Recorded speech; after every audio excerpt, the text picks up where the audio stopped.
وأما الجدار فكان لغلامين يتيمين في المدينة وكان تحته كنز لهما وكان أبوهما صالحا.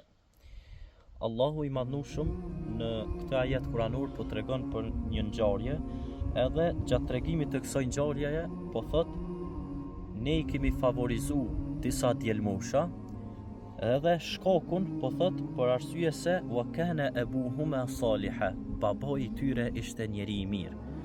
Çka nën kupton kjo? Kjo nën kupton që nëse ne jemi të mirë, edhe fëmijët e tonë do të kenë të mira nga Zoti I madhnushëm. Po edhe kundërta, nëse ne jemi të këqij, me siguri se Zoti do t'i privojë edhe ata nga shumë mirësi. Prandaj, për me dashur me pas sukses fëmijët e tonë, ne duhet fillimisht vetë me qenë të mirë.